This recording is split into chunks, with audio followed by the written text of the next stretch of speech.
যে শহীদ ওসমান হাদির খুনে ভারতের সংশ্লিষ্টতা থাকতে পারে।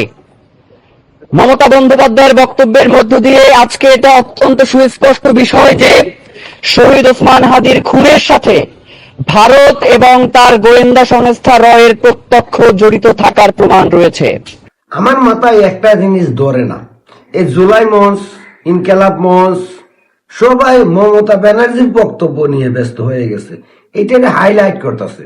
কিন্তু উসমান হাদির ভাই মানে শাওয়া হাদির ভাই তো একটা বক্তব্য দিছে। সে বলছে উসমান হাদির হত্যার প্রেক্ষাপট তৈরির কাজে সহযোগিতা করছে, জড়িত আছে আমিরে জামাতের পিএস, মানে জামাতের আমির ডক্টর শফিকের পিএস। এটা নিয়ে কেউ কথা বলতেছে না কেন? ইনকেলাব মঞ্চ বলে না, জুলাই মঞ্চ বলে না, এনসিপিও বলে না কেন? মমতা ব্যানার্জির কথা যদি সত্যি হয় তাহলে কি উসমান হাদি মানে শাওয়া হাদির ভাইয়ের কথা মিথ্যে, নাকি শাওয়া হাদির ভাইয়ের কথাটাকে ধামাচাপা দেওয়ার জন্য ভারতের মমতা ব্যানার্জির বক্তব্যটাকে হাইলাইট করার চেষ্টা করা হচ্ছে, যেটাকে হাইলাইট করলে শাওয়া হাদির ভাইয়ের কথাটা ধামাচাপা পড়ে যাবে, এই চেষ্টা করা হচ্ছে, তাই না? যেমনটা চেষ্টা করা হয়েছিল উসমান হাদি হত্যার পর মানে শাওয়া হাদি হত্যা যখন হয় তখন সর্বপ্রথমেই মির্জা আব্বাসের উপর দোষ চাপানো হয়েছিল, মির্জা আব্বাসকে খুনি বানানোর চেষ্টা করা হয়েছিল, মনে আছে আপনাদের? নিশ্চয়ই বুঝলে দেন নাই আপনারা। তবে আমি মনে করাই দিতেছি, বিএনপি নেতাদের উপর সম্পূর্ণ দোষ চাপানোর চেষ্টা করা হয়েছিল। আর এই চেষ্টাটা কে করছিল?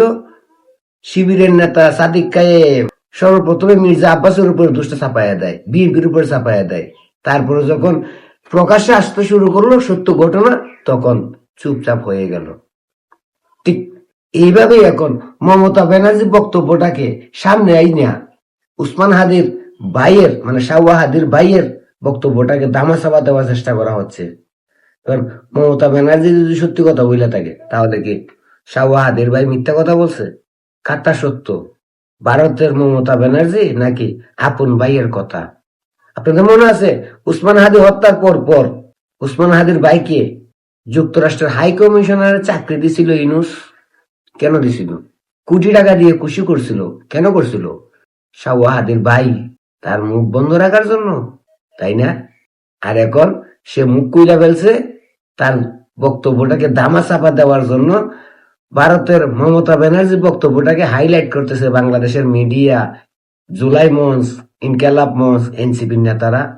না হলে উসমান হাদির ভাই তো জামাতের আমিরের কথা বলছে, আমিরের পিএস এর কথা বলছে, এইটা নিয়ে তারা কেন কথা বলে না? কারণটা কি হইলো জানেন?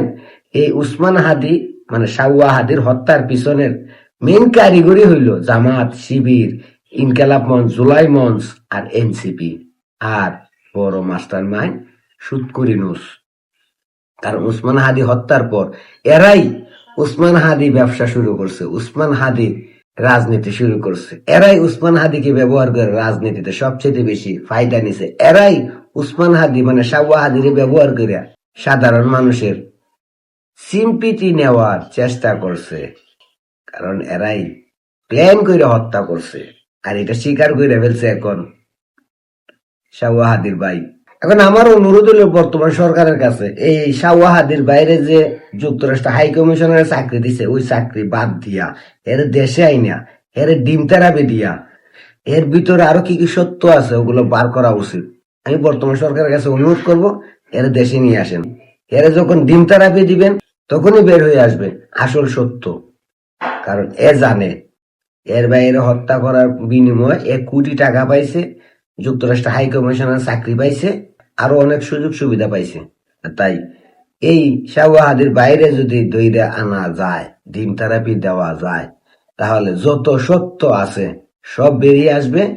কেন, কি কারণে এই উসমান হাদিকে হত্যা করা হয়েছে, আর কেন উসমান হাদি হত্যার পর এসব দোষ বিএনপির উপরে এবং মির্জা আব্বাসের উপরে চাপানোর চেষ্টা করা হয়েছে, কেন উসমান হাদি হত্যার পর এদেরকে কোটি টাকা দিয়ে খুশি করা হয়েছে, কেন উসমান হাদির ভাইকে যুক্তরাষ্ট্র হাই কমিশনারে চাকরি দিয়ে খুশি করার চেষ্টা করা হয়েছে, সব বেরিয়ে আসবে।